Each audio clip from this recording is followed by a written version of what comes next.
Hi what's up 93.5 red FM से मैं हूं आरजे गौरव एंड मैं हूं देहरादून का सबसे बड़ा वेल्ला आरजे अखिल। बिल्कुल रेड एफएम के स्टूडियो में आए दिन किसी ना किसी पर्सनालिटी से आपको मिलवाते हैं, अपने फील्ड के जो महारथी एक्सपर्ट हैं। और आज भी जो स्टूडियो में हमारे साथ में है अखिल। बिल्कुल। और आपके सब मन में सवाल आ रहा होगा, अधिकतर तो एक ही आरजे इंट्रो कराता है, एक ही आरजे रहता है, आज दो क्यों है? क्योंकि भाई ये बंदे ऐसे हैं, इनके सामने 15 भी कम है। ये अकेला 10-15 पे भारी पड़ जाए, नॉकआउट कर दिया किसी आरजे को तो मतलब किसी को तो संभालने का रहना चाहिए ना। तो आइए मुलाकात कराते हैं उन्हीं से आप। यस, सो आज रेड एफएम देहरादून के स्टूडियो में हमारे साथ में भाई तीन ये एथलीट, मैं इन्हें कहूँगा ये ज़बरदस्त स्पोर्ट के प्लेयर हैं। MMA मिक्स्ड मार्शल आर्टिस्ट ये तीनों हैं। एक एक करके इनका इंट्रोडक्शन हो जाए। अंगद बेस्ट हमारे साथ में, देन उसके बाद में दिगंबर हमारे साथ है और उसके बाद अमरदीप हमारे साथ है। इन तीनों की कहानी बड़ी गजब की, क्योंकि अभी हाल ही में गए थे दुबई और डोमिनेट कर दिया भैया सबको, वहां पर टाइटल अपने नाम करके आ गए। क्या ये टाइटल लेकर आए, इन्हीं से खुद बात करेंगे। वेलकम तालियों के साथ होना चाहिए। बिल्कुल, क्योंकि उत्तराखंड का नाम जो है इन्होंने रोशन किया न सिर्फ देश भर में, बल्कि दुबई में इनकी फाइट थी और वहां पर ये पहुंचे और वहां पर मिक्स मार्शल आर्ट को इन्होंने उत्तराखंड को रिप्रेजेंट किया इस स्पोर्ट में और टाइटल ये जीत कर आए हैं, है ना। तो अंगद यार congratulation first of all, and then तुम्हें भी कॉन्ग्रेचुलेशन यार। सबसे पहले तो ये बताओ अचीवमेंट जो रही है, पहले अचीवमेंट के बारे में बताओ कि क्या रहा वहाँ। तो जो ये मेरी फाइट थी वो फ्लाईवेट टाइटल के लिए थी। ये first time matrix fight night की हिस्ट्री में है कि उन्होंने टाइटल बेल्ट इंट्रोड्यूस की थी। ओके। तो हर कैटेगरी में बेल्ट इंट्रोड्यूस थी और मुझे मौका मिला था खेलने का अगेंस्ट इजिप्ट। तो मेरी फाइट इजिप्ट वाले के साथ थी, मोहम्मद गमाल नाम के लड़के से। तो और वो इसका फॉर्मर चैंपियन था। हाँ, वो इसका फॉर्मर ये फर्स्ट टाइम इंट्रोड्यूस किया उन्होंने। Okay. लेकिन वो अपनी जो कंट्री है उसका चैंपियन था। क्या बात है भाई, मतलब ऐसे हल्के हल्के बंदे को नहीं हराया हाँ। एकदम पर्सनालिटी, उत्तराखंडी पर्सनालिटी तो हल्के हल्के तो हराते भी नहीं है, बड़ों को हरा के आते हैं। दिगंबर तुम अपने बारे में बताओ यार, तुमने कहाँ से शुरू करा? जो शख्स तुम्हारे बगल में बैठे हर जगह तुम्हारे साथ दिखते हैं, ये तो इनके बारे में क्या कहानी है? पहले अपने बारे में बताओ, कहाँ से शुरू करा? तो हम दोनों बचपन से साथ में हैं, जैसे कि मैंने हर बार बताया है। बिल्कुल। तो स्कूलिंग हमने साथ की, यूथ फाउंडेशन हमने साथ कैम्प किया, फिर मैं यहाँ देहरादून आया। तो फिर अमिंदर ने कहा मुझे MMA करना है करके। सो उसने अंगद सर को मैसेज किया, मुझे बोला कि मुझे ये करना है, पता करो कहाँ है क्या है। वैसे एक खास बात भी है आज यार, देखो गुरु और शिष्य दोनों यहाँ पर मौजूद हैं। यस ये और बहुत ही कमाल। और गुरु और शिष्य ने दोनों ने दुबई में जाके डोमिनेट करके आए हैं पब्लिक। बड़ा अच्छा करा यार तुम लोगों ने। तुम्हारे बारे में अगर मैं बात करूँ दिगंबर यार, हमने सुना तुम्हारी जो फर्स्ट चॉइस थी वो MMA नहीं थी, तुम कुछ और बनना चाहते, तो उसके लिए तुमने ट्रेनिंग भी ली, तो उस बारे में थोड़ा बताओ ना यार। सो इंडियन आर्मी में जाना चाहता था, वहाँ से ऐसा था कि स्पोर्ट्स में जाऊँगा या कुछ स्पेशल फोर्स में जाऊँगा, ऐसा था कुछ करना है। सो वहीं से फिर जब रिजेक्शन मिली बहुत सारी, तो उसके बाद से सोचा जब इतनी मेहनत करी है तो क्यों नहीं स्पोर्ट्स में जाऊँ, बॉक्सिंग करूँ। MMA के बारे में एक तो नॉलेज नहीं था, फिर ऊपर से ये था कि ये पता नहीं कैसा गेम है क्या है, फिर इंटरेस्ट सा नहीं दिख रहा था उसमें। सो मुझे लगा बॉक्सिंग करूँ मैं। फिर अमिंदर जब अंगद सर के पास आए, फिर मैं भी आया था, 2-3 दिन मैं बॉक्सिंग के लिए आया था। फिर सर ने कहा कि आप MMA ट्राई करो इसमें। तो मैंने कहा इस इंसान को इतना नॉलेज है तो ये कोई भी कहेगा तो कुछ सोच समझ के कहेगा कि बॉक्सिंग में ये है। सो फिर मैंने MMA स्टार्ट किया, फिर काफ़ी इंटरेस्टिंग था, तो काफ़ी मज़ा आने लगा फिर। ओके। अंगद यार, हम ऑब्वियसली मिक्स मार्शल आर्ट को लेकर बात कर रहे हैं। हो सकता है बहुत से हमारे व्यूअर्स ऐसे हों जो इस स्पोर्ट के बारे में जानते ही ना हो, पहली बार नाम सुन रहे हैं। तो मिक्स मार्शल आर्ट है क्या, पहले तो ये सिंपल शब्दों में डिफाइन कर दो। Mix martial art is like combination है पूरे मार्शल आर्ट का, जितने भी कॉम्बैट स्पोर्ट है, जैसे रेसलिंग हो गया, बॉक्सिंग हो गया। अगर रेसलिंग है तो हम सिर्फ रेसलिंग करते हैं, बॉक्सिंग है तो हम बॉक्सिंग करते हैं। पर MMA में क्या होता है, सब मिक्स हो गया है, सिंपल वर्ड्स में बोलूँ तो आपको बॉक्सिंग भी सीखनी पड़ती है, रेसलिंग भी सीखनी पड़ती है, किक बॉक्सिंग भी सीखनी पड़ती है, जित्सु यार पता है आपको, अपडेटेड है भाई हमारा। तो जित्सु हो गया, और तो इसे हम MMA कहते हैं। एंड देन ऑर्गेनाइजेशन होती है, बहुत से लोग कंफ्यूज हो जाते हैं MMA और UFC में। तो UFC एक ऑर्गेनाइजेशन का नाम है, mix martial art organisation UFC है, और इंडिया में जो ऑर्गेनाइजेशन है उसे MFN कहते हैं, matrix fight night. Okay, great. अच्छा दिगंबर यार, ये बता, जब भी तू रिंग में जाता है तो किसकी शक्ल याद करता है कि तो लगता है जय ने उसे घिचा नहीं तोड़ पाया तो आज मैं यहाँ पर उसे शरीर तोड़ दूंगा? नहीं ऐसा नहीं है, कॉन्फिडेंस जो है वो ट्रेनिंग को लेके आता है। जैसे हम जिस हिसाब की ट्रेनिंग करते हैं हम तो उस हिसाब से हमारा कॉन्फिडेंस आता है। हम्म। ट्रेनिंग अच्छी नहीं रही या वो सब, तो वो सब चीज़ें हमारे दिमाग में आती हैं। तो अमरिंदर बड़ी देर से भाई खामोश बैठे हैं यार, भाई चुपचाप। यार अमरिंदर के बारे में बात सुनी कि अमरिंदर जो था, इन दोनों का सपना था फौज में जाने का। अच्छा, तो एक भाई फिजिकल में बाहर हुआ, हाँ। एक भाई मेडिकल में बाहर हुआ, ठीक है। दोनों का सपना वहीं चूर हो गया, टूट गया। लेकिन दोनों ने हिम्मत नहीं हारी। मुझे भाई बता भी रहा था ऑफियर कि यार मैं ना यार कुछ अलग करना चाहता, बड़ा करना चाहता है, ऐसी छोटी छोटी चीज नहीं करना चाहता। पहाड़ी हार कब मानता है? पहाड़ी हार ही नहीं मानता है ना, दिक्कत वाली चट्टान की तरह खड़ा रहता है। तो ये देहरादून था, हाँ। तो ही उसने उसको कॉल करी, भाई को बोला कि भाई यार मैंने सुना है कि अंगद बिस्ट नाम के एक एमएमए फाइटर है, तो तूने उनका यूट्यूब चैनल भी देखा है, वहाँ पे यार पता कर रिंग के बारे में, कि उसको करना था। तो उसकी देखी देखी इसने करी, तो आज दोनों साथ हर जगह कर रहे हैं। गुड यार, ऐसी फ्रेंडशिप होनी चाहिए। लास्ट मैंने शोले में देखी थी जय और वीरू की। अच्छा अंगद, एक चीज पूछो, मतलब हम जब बचपन में WWE जब हम देखा करते थे ना, तो उस टाइम पे लगता था ये सब कुछ रियल है, लेकिन बड़े होके ना वो भ्रम टूट गया। अंडरटेकर जिंदा हो गया। 7 बार अगले जिंदा हो दिन स्कूल गया। में वही हो रहा है, स्कूल में कह रहे हैं तूने कल देखा अंडरटेकर मर के जिंदा हो गया। हाँ, तो मेरा सवाल ये था कि WWE को लेकर तो ना हमारा भ्रम टूट गया कि वो कितना सच और कितना झूठ है, लेकिन MMA की जो फाइट होती है वो पूरी रियल होती है, वो राइट? रियल होती है, वो मतलब क्या बताऊं आपको, अनकट और रॉ एकदम। रॉ बिल्कुल। जो पंच पड़ता है वो वही बंदा उससे पूछना भाई मतलब जो लास्ट फाइट थी मेरी, जो परसों फाइट थी, तो इसमें पूरी सूजन आ गई, अभी यहाँ पर एक स्वेलिंग हो रही है। हाँ। तो वही मैं जानता हूँ कि क्या होता क्या उसमें, है ना। यार एक इंजरी की जब बात करते हैं ना, मैं जो हमारे कैमरामैन हैं इनसे रिक्वेस्ट करूंगा कि प्लीज फोकस करना, इन तीनों के ना कान पे एक बार फोकस करो। इनके ना कान आपको कुछ अलग प्रतीत होंगे, पास जाके एक बार थोड़ा सा फोकस कर लो कान पे। तो ये प्लीज एक्सप्लेन कर दो जो व्यूअर्स देख रहे हैं कि ऐसे कान क्यों। कॉलीफ्लावर ईयर जैसे ऐसा होता है कि रेसलिंग में ज्यादातर होते हैं, तो रेसलिंग में जब मतलब हेड आर्म नीचे पटकते हैं, खींचते हैं, तो उससे ये बार बार फ्रिक्शन लगता है यहाँ पर, तो उससे ब्लड क्लॉट हो जाता है, देन इंजेक्शन ब्लड निकालना होता है, फिर उसकी शेप खराब होती है। लेकिन इसका मतलब ये है कि बंदा टफ है, इससे लड़ना नहीं है। तो नेक्स्ट टाइम अगर मैं कभी सड़क में किसी तू मैं भैंस हो जाए, तो पहले भाई जरा लेफ्ट राइट कान दिखा अपना जरा, तो कान देख लिए। हमारे हरियाणा में जितने रेसलर उनके कान ऐसे होते हैं, जब वो दिखते हैं ना सामने लग जाता है हाँ भाई इससे हाँ, बच के रह रहा। ये कुछ अलग लग रहा है। हाँ अच्छा भाई अमरिंदर, एक चीज बताओ, मैं देख रहा हूँ हाँ। अंगद का भी दिगंबर दाढ़ी एकदम क्लीन है, लेकिन तुम आए हो फ्रेंच बियर्ड में, तो कभी ऐसा होता नहीं है कि केज में होते हो कि दाढ़ी पकड़े घुमा दिया तुम्हें धड़ा कुछ ऐसा? नहीं सर, रूल्स होते हैं कुछ फाइट के, हाँ, वो फॉलो करने होते हैं रिंग में। अच्छा मतलब दाढ़ी चाहे तुम्हारी कितनी बड़ी हो, पकड़ने का रूल दाढ़ी वगैरह रूल नहीं। सर के बाल पकड़ के खींच झुंडा दिया। वो नहीं है। मेरा दोस्त भी कह रहा था कि अगर कोई ऊपर से नीचे चुनकी दे दी मैंने तो चुनकी दे दी, अगर तू चुनकी भी देगा ऊपर से एल्बो पड़ेगी, एल्बो पड़ेगी। एल्बो तो तुझे फाड़ी देगी। अच्छा मैं एल्बो, और इससे मुझे याद आया, मैं भी बता भी रहते भाई कि एमेच्योर फाइट होती है और एक दूसरी प्रो फाइट होती है, तो एक में की एंड एल्बो एंड नी जो है यूज नहीं होती है, एक में होती है। हाँ तो दोनों प्लीज थोड़ा डिफाइन करना। एमेच्योर फाइट होती है प्रोफेशनल से पहले। एमेच्योर मतलब एमेच्योर उसने अभी सीखा है, अभी उठ कर रहा है, अभी उतना उसके पंचेस में डेफिनेशन नहीं है, स्मूथ नहीं है उसका गेम। तो जैसे मुझे 4 साल हो गए थे एमेच्योर में, इसका 1.5 साल हो गए थे, तो मतलब उसमें जैसे एल्बो हो गया, ज़्यादा ब्रूटल नहीं होता है, नी नहीं मार सकते सर पे, और एल्बो नहीं मार सकते सर पे, लेकिन प्रोफेशनल में अलाउड है, क्योंकि बहुत सी बार ऐसी पोजीशन आ जाती है कि अलग सपोज अगले बंदे ने आपको खाली होल्ड करके रखा, फाइट बोर होगी, तो प्रोफेशनल में एल्बो मार सकते हो। ओके, तो मतलब चांसेस पूरे हैं कि केज से आप कैसे भी निकल सकते हो। चांसेस ये भी है कि दोनों में मार खाओगे। यार मैं ना ये पूछने वाला था कि जैसे तुमने बात बोली ना कि किसी के कॉलीफ्लावर ईयर ऐसे दिख गए है ना, तो पता चल गया कि भाई ये बंदा वो है, तो तुम्हारे साथ कभी ऐसा हुआ कि ये जो MMA के जो दावपेच हैं वो रियल लाइफ में कभी किसी पर इस्तेमाल करने का मौका आया क्या? नहीं अभी मैं सच बताऊं तो जब से मैंने MMA सीखा तब से मुझे लड़ाई करने का मन नहीं करता। मुझे बहुत बेकार लगता है कोई सड़क पे लड़ाई कर रहा है, या कॉलेज में जो नेता समझ रहा हूँ मैं इशारे, ये सब कॉलेज के लौंडों के लिए इशारे, तो कहते हो ना हम नेता। अगर आपको लड़ना है तो आप देश के लिए लड़ो, क्या या बात सरहद पे जाओ, या फिर आप स्पोर्ट्स में जाओ, ग्रेट यार। अच्छा अभी तक हम दोनों की बात करें, इवन तीनों की बात करें, तो अंगद कितने साल का एक्सपीरियंस हो गया तुम्हें? मुझे 7 साल हो गए। 2 साल। और तुम्हें भी 2 साल का हुआ। कितनी फाइट है तुम लोग यहाँ पे लड़ चुके हो? टाइटल कितने अपने नाम किए हैं?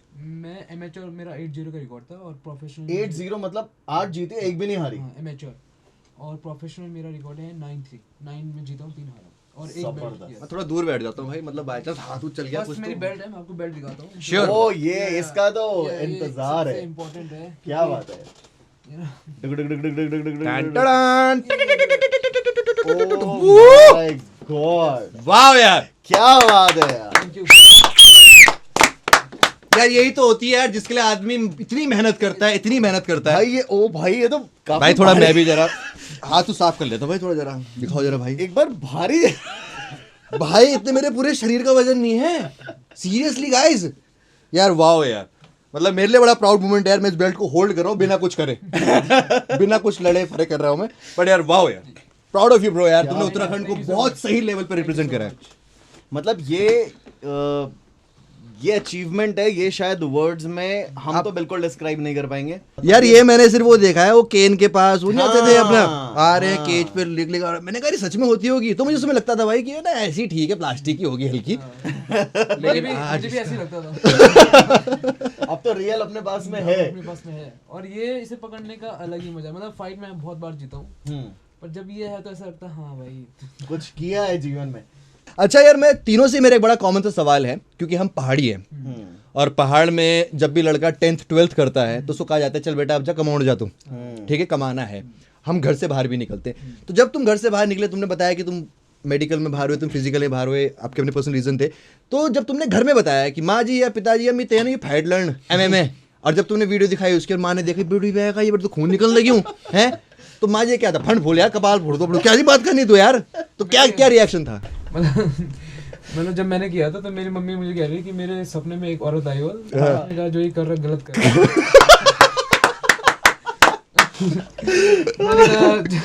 मैंने कहा मैंने छोड़ दिया, मैं नहीं कर रहा हूँ, लेकिन मैं कर रहा था। अच्छा। मैं मेडिकल एक्चुअली में कोचिंग कर रहा था उसके लिए, MBBS के लिए Okay. कर रहा था। तो मैंने वो ड्रॉप आउट किया, जब मेरा नहीं हुआ सिलेक्शन तो मैंने वो छोड़ा। मैंने कहा इसमें कुछ नहीं हो सकता मेरा, किसी और चीज़ में आता हूँ, जिम लाइन में, जिम से इसमें। और जब मैं कर रहा था तो मैं बोलता नहीं था घर में मेरी फाइट आ रही है। इवन जो मेरी पहली फाइट थी मैंने बोला नहीं था घर में, मैंने कहा हार गया तो होता है ना, अगर फर्स्ट टाइम आप दिखा रहे हो किसी को डेफिनेटली एक प्रेशर अलग सा हो जाता है। और मेरी इंजरी भी थी तो मैंने कहा यार मैं बताता नहीं हूँ। पर जब टीवी पे फाइट आई तो उन्होंने कहा बाप रे ये क्या हुआ। तो तुम्हारे साथ क्या हुआ? ऐसा नहीं था, तो किसी की फैमिली डेफिनेटली ऐसा नहीं बोलेगी हाँ जा खेल। हम्म। फिर उनको भी ऐसा था, फ्यूचर का तो होता है कि क्या है क्या नहीं है, हम्म। उनको भी कुछ पता, हमें खुद पता नहीं था शुरू में क्या जब होता स्टार्ट है? किया था। फिर उनको क्या एक्सप्लेन करें क्या है क्या नहीं है, बड़ी था कि धीरे धीरे वो भी समझ गए कि चलो कुछ अच्छा ही करेगा ऐसा था। तो जब घर वालों ने तुम्हें पहली बार टीवी में देखा, जब तुम्हें देखा सोशल मीडिया में हमारे बच्चों की तारीफ हो रही है, तो घर वालों मतलब ठीक है यार कुछ कर रहे हैं हमारे लौंडे। दिगंबर तो स्टार बन गया उधर। अच्छा। स्टार मतलब मैं फेसबुक कर रहा हूँ, दिगंबर हर जगह। हाँ। रिश्ते तो नहीं आने लगे। यार अमरिंदर से मैं पूछना चाहता हूँ भाई, बहुत देर से क्योंकि शान बैठा है यार, MMA लाइफ में जब नहीं था और उसके आने के बाद लाइफ में क्या चेंजेस आए हैं? जैसे हमारा रूटीन था जो फिजिकल का था, वो मैं बता रहा हूँ आपको, स्कूल टाइम से वही था हमारा। रनिंग हम करते थे, कार्डियो हम स्ट्रेंथ ट्रेनिंग हम करते थे, फिर नीम में भी हमारा वही था। और मुझे कुछ ऐसा ही चाहिए था कि मेरा ये चलता रहे रूटीन, कहीं ऐसा ना हो कि मेरे को जॉब मिल जाए और मैं फिर बैठा रहूँ, वो वाला पसंद नहीं था। तो फिर MMA ने मुझे फिर वैसे भी सपोर्ट किया है कि अपनी बॉडी भी मेंटेन करके चलो और इन फ्यूचर आप अच्छा कमा सको और हमारा फिजिकल जो है वो चलता रहे साथ में। तो यार जो तुम्हारी फिजिक जो है मैंने देखी, अभी तो खैर उन्होंने कपड़े पहने हैं, मैंने बिना कपड़ों की नहीं फिजिक देखी है, पर थोड़े बहुत पहन रखे थे, ठीक है। बट तो क्या होता है कि मैंने कहीं देखे जो जिम जाते हैं वो स्टीरॉइड्स लेते हैं, तो क्या ये जो आपकी बॉडी बनी है एकदम अपनी फिजिक अपनी मेहनत का है ये? नेचुरल। मतलब मैंने प्रोटीन स्टार्ट किया था, कैंप 2 महीने का कैंप था, मैंने खाया, मुझे सूट नहीं किया, मैंने कहा नहीं no protein nothing no creatine. यार वैसे हमारे पहाड़ में लड़के ना बॉडी सबसे पहले बताओ किस चीज़ें बनाते हैं? जब वो डोखरे में हल लगाते हैं है ना, और जब हल लगाने जाते हैं तो हल्दू बोलते क्या बोलते हैं, उसे लेके जाना है, वो कंधे पे लेके जाना है ना। वो भी तो जब 15 से पानी लेके तो कभी लाए मतलब गांव की बात करते हैं, तो क्या कभी हुआ है कि तुम जैसे बंठा लेके जा रहे हो? हाँ, और क्या? ऐसा बहुत बार हुआ है, और मुझे लगता है कि इसलिए ये हमारा माइंडसेट, देखो फाइट गेम क्या था, इट्स ऑल अबाउट माइंडसेट आपका बहुत स्ट्रांग होना चाहिए।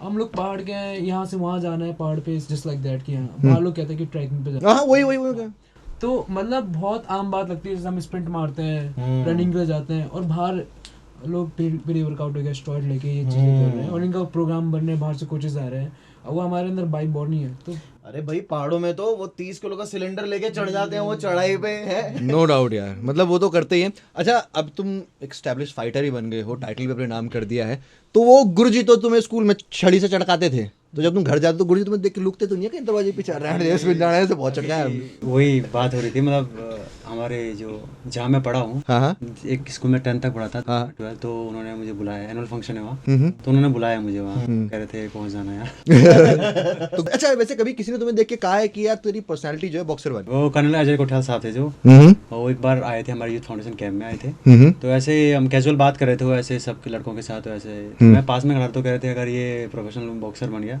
कह रहे थे कि हाइट लंबी है तो इसकी रीच वगैरह, तो ऐसे वो बात कर रहे थे। तो इसीलिए हमेशा ना सही बात करनी चाहिए क्योंकि शब्दों में कभी भी सरस्वती माँ बैठी होती है और बात प्रूव हो जाती है। और आज तुमने यार उत्तराखंड को इतने अच्छे लेवल पर रिप्रेजेंट करा है कि जैसे कि अभी अंगद बता ही रहा है, जब इंस्टा खोलो तो दिगंबर, फेसबुक खोलो दिगंबर, ट्विटर खोलो दिगंबर, हर जगह दिगंबर। कोई फॉलो नहीं कर रहे हैं। तो दिगंबर एक अपनी ऑफिशियल आईडी बता दो यार, लोग फॉलो करेंगे यार। ये @दिगंबर सिंह रावत, इसलिए मैंने कुछ चेंज भी नहीं करा। बताओ यार भाई भाई क्या क्या नहीं कर रहा तुम लोग, तुम फॉलो नहीं कर सकते भाई प्लीज यार। क्योंकि उत्तराखंड में अगर हम बात करें भाई, देखो पहली जो चॉइस होती है वो होती है मैं तो फौज में जान, और अगर गलती से फौज में नहीं की तो मैं सरकारी नौकरी करना, और नहीं करी तो फिर दिल्ली, बॉम्बे, गुजरात, जापान, न्यूजीलैंड जान और होटल में काम करना। देखो फ्रैंकली स्पीकिंग ये होता है। तो कैसे मिक्स मार्शल आर्ट?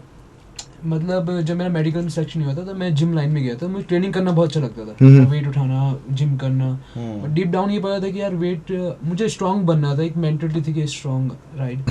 तो सिर्फ वेट उठा के मुझे लगता है कि मैं स्ट्रांग बन पाऊंगा, इट्स लाइक ताकत है लेकिन तुम किसी से लड़ सकते हो वाली बात है। देन यूट्यूब पे देखा था फाइट्स होती है ऐसी वैसी, फिर मुझे हमेशा था कि मुझे सीखना है, पर देहरादून में नहीं था, तब मैं दिल्ली गया था उस समय। तो दिल्ली में एक मैंने क्लब ज्वाइन किया था MMA का, फिर वहाँ सीखा कुछ टाइम के लिए, फिर मैं दिल्ली गया, मुंबई गया, बेंगलोर गया, फिर हरियाणा रहा 1 साल। तो इधर उधर जाके इधर उधर से धीरे धीरे। यार इस स्पोर्ट की MMA की, मतलब अभी अगर करंट अपने इंडिया में बात करें, क्या चैलेंजेस लगते हैं स्पोर्ट को लेकर? कोई चैलेंजेस लगते हैं? चैलेंजेस ये है कि सबसे पहले हमारे पास ऑडियंस नहीं है, ऑडियंस बहुत ज़्यादा जरूरी है। अभी देखो क्रिकेट है, बहुत अच्छा स्पोर्ट्स है, मतलब तो उनके स्पॉन्सर भी काफ़ी उनके पास, फाइनेंशियली सब कुछ अच्छा है क्योंकि उनके पास रीच है, उनके पास ऑडियंस है। तो MMA की ऑडियंस अभी नहीं है इंडिया में, तो आई होप कि इन फ्यूचर ऑडियंस बढ़े, तो तभी ताकि लोग ज़्यादा फाइट देखेंगे तो ज़्यादा पेचेक मिलेगा। तो ये कोई अगर MMA इस स्पोर्ट में अगर कोई आना चाह रहा है, कोई अगर किसी के दिल में ऐसा ख्याल आ रहा है, उनको कुछ टिप्स देना चाहोगे? कुछ MMA लाइक देखो सबसे इम्पोर्टेंट ये है कि मिक्स मार्शल आर्ट, देखो हमारी लाइफ बहुत कूल लगती है, राइट, लेकिन अंदर जो स्ट्रगल होता है वो जिम में हो गया, जो मार पड़ती है, इंजरीज बहुत ज़्यादा होती है, देन वो बहुत इंपॉर्टेंट है, वो पता होना चाहिए कोई भी अगर इस गेम में उतर रहा है पहले। लड़के मेरे पास आता है, मेरी एकेडमी है यहाँ पर, अगर कोई भी जो सुन रहा है वो आना चाहता है तो म्यूटेंट MMA एकेडमी देहरादून में वहाँ आ सकता है। बट थिंग इज लाइक जब लड़के फर्स्ट टाइम में आते हैं उन्हें कूल लगता है बहुत कि हाँ हमें लगता है कि यार हम बड़े स्ट्रेट टाइप के लगेंगे, अब यार MMA फाइटर्स तो लड़के आएंगी, ये सब लगता है लोगों को। ज्यादा लड़के ब्रेकअप के बाद आते हैं फाइटर बनूंगा, ठोकर आके मेरा प्यार इंतकाम देगी है, मतलब लड़कियां आगे आती हैं MMA में पार्टिसिपेट करने के लिए? लड़कियां आती हैं लेकिन मतलब इंडिया में अभी इतना सीन नहीं है लड़कियों का। वो इसलिए है ना, इंडिया में सीन इसलिए नहीं, उनका दिल टूटता नहीं है ना भाई। लौंडा का टूटता, लौंडा आ जाते हैं। प्लीज ये सही है आपने। कि मैं ना अभी रिसेंटली अपने गांव गया था, तो वहाँ मेरी एक भाभी जी लगती हैं, उम्र मतलब वो ना तो बड़ो की पात बड़ो, तो बहुत एजेड है लेकिन भाभी लगती है मेरी। तो स्वेटर आप जानते ही होंगे जिसपे हम घास लेके जाते हैं, भाई वो लेके जा रही थी भाभी मेरी, मैंने कहा लाओ भाभी मैं थोड़ी हेल्प करता हूँ। आप यकीन नहीं करोगे, मुझे बता दो कोई शर्म नहीं आ रही कि मैंने जब पकड़ा मैं पीछे के बल गिर गया। तो और वो उनको का 5-6 किलोमीटर लेके जा रही हैं, वो भी रास्ते टेढ़े मेढ़े रास्ते, और फिर बचना भी है, बल देगी रे है बल देगी, बचनू भी चाहिए ना, काक भी लगन। भाई वो मैं समझा कि पहाड़ की लड़कियों में कितनी क्षमता है। मतलब मेरा सच में, मैं ये डायलॉग मैं बार बार बोलता हूँ कि लड़के आर्मी में सिलेक्शन नहीं हो फिर 3 धारा में जाके नींबू पानी बेचेंगे।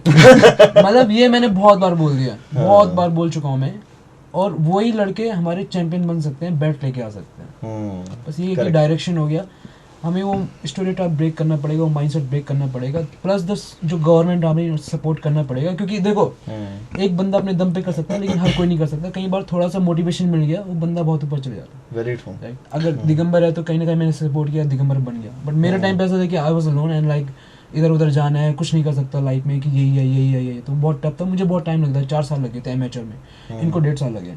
तो ऐसे अगर सपोर्ट मिलेगा गवर्नमेंट से या हमारी सोसाइटी से, ऑडियंस से, तो डेफिनेटली हमारे बच्चे बहुत आगे बढ़ेंगे। बहुत सही।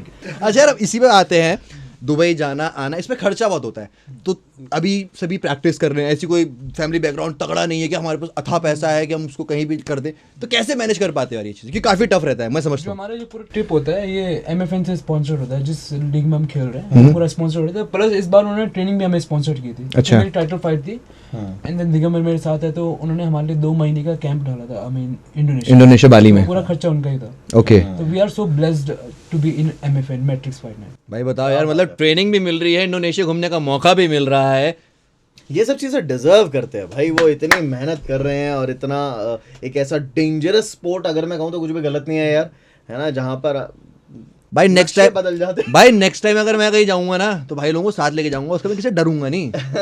मैं कहा भाई प्लीज प्रोटेक्ट मी यार, लास्ट प्रोटेक्ट में हम मी। बोलेंगे भाई साहब अपनी पहचान दी हम इनके साथ नहीं है। मैं बोलूंगा पहाड़ी, हम पहाड़ी ऐसे धोखा देता है यार, लास्ट तक खड़ा रहता है। नहीं बहुत सही यार। चलो लास्ट में अपनी तरफ से कुछ मैसेज आप जो देख रहे हैं उनको कुछ कहना चाहते हो कुछ? जैसे लोग बोलते हैं ना किस्मत किस्मत किस्मत, तो मैं हर कोई बोलता है किस्मत किस्मत, तो मैंने भी काफ़ी बार आर्मी की ट्राई की है, इवन कान में बाहर हुआ था, फिर 2 बार ऑपरेशन किए मैंने अपने कान की कि होना है, एक था कि बस होना है होना होना है, क्योंकि कुछ और चीज़ ये था कि बस होना है होना होना है। इसके बावजूद भी जब मैं इतनी मेहनत की, हर जगह से मैंने कोशिश की, फिर नहीं हुआ, फिर मैंने कहा कि मेरी किस्मत में आर्मी नहीं है। कुछ लोग ऐसे होते हैं ना, रेस नहीं निकाल पाते, अरे मेरी किस्मत में नहीं है यार, अब भाई तो रेस तो निकाल यार। अपने पैर से दौड़ना, इतना सा रह गया था, इतना सा। अपने पैर से दौड़ना तो नहीं है, उसके लिए भी किस्मत चाहिए क्या? रिटर्न में बाहर हुआ, मेरी किस्मत नहीं था, अरे भाई कैसी किस्मत है यार, पढ़ ले क्यों, इतना ऐसे होता। तो यही है, बस कोशिश करते जाओ, मेहनत अपने 100% दो, बाकी जिस चीज़ ने जहाँ होना होगा सही टाइम पे सही जगह पे हो जाएगी। बाकी किस्मत को हर बार दोष नहीं दे सकते। संगत now your turn. I mean मेरा मैसेज पहाड़ के लड़कों के लिए होगा कि दुनिया बहुत बड़ी है, सिर्फ हमें पहाड़ के अंदर ही नहीं रहना है। जो रुद्रप्रयाग से अगस्मुनी चमोली बस हो गया इतना, मतलब हम अमिंदर ये मैं हम कहाँ चले गए, इंडोनेशिया हो गया, दुबई हो गया, तो मतलब वो जंप देख रहे हो ना अब कि कहाँ से हम कहाँ चले गए। अब लिटरली जब हम इंडोनेशिया जा रहे थे तो प्रीमियम वाली टिकट थी हमारी, तो हम ऐसे लेट के जा रहे हैं और मुझे कोई सपना है क्या, ऐसा हो रहा था। बहुत बड़ी बात है यार। टिकट ही 1-1 लाख की थी वो, सिर्फ जाने का आने का। तो मतलब हमारे जो मतलब पहाड़ के लड़के हैं, हमारे अंदर पोटेंशियल बहुत ज़्यादा है, ये है कि हमको पता नहीं है बस। वो हम क्या कहते हैं, एक ही जगह के अंदर रह के हमें लगता है कि दुनिया इतनी है बस, तो बाहर जाके देखो। और आपने पंकज त्रिपाठी की बात की थी, उन्होंने एक और बात की थी, मैं एक बार देख रहा था कि हमारे यहाँ एक्सप्लोर करना बहुत आसान है, हमारे इंडिया में मतलब ट्रैवलिंग करना बहुत आसान है। अगर मैं MMA की बात नहीं करूँ, MMA नहीं जाना आप फिर हो गया, मतलब आप कुछ और ट्राई कर सकते हो, आप बिजनेस ट्राई कर सकते हो, इतने सारे बिजनेस हो सकते हैं हमारे पहाड़ों में, जैसे यूट्यूब हो गया, ब्लॉगिंग काफ़ी अच्छा कर रहे हैं हमारे पहाड़ के बच्चे, बाहर के लोग बहुत इंटरेस्ट लेते हैं। तो वही दुनिया बड़ी है और आप घूमो, जब आप घूमोगे तो आपको अपने अंदर का पोटेंशियल पता चलेगा, मैं ये कर सकता हूँ। वेरी बहुत सही बात भाई। आज भाई इस इंटरव्यू से आप कुछ सीखो ना सीखो, मैं अपने जीवन में एक चीज सीख चुका हूँ कि अगर आपने जो सोचा है ना वो डेफिनेटली होगा, उसके लिए थोड़ी सी मेहनत करनी होगी और रिजल्ट देख रहे हो आप सामने है भाई क्या ये निकल कर आता है। सो यार मिक्स मार्शल आर्टिस्ट हमारे साथ में अंगद बेस्ट, देन उसके बाद में Digambar Rawat and then Amarinder best ये हमारे साथ में यार तीनों। एक बार फिर से इनके लिए जोरदार ताली होनी चाहिए यार। चलो यार, it was a nice and good conversation in stars के साथ। ऐसे ही आपको और भी आर्टिस्ट से मिलवाएंगे। फिलहाल अपना ख्याल रखिए। 93.5 रेड FM बच जाते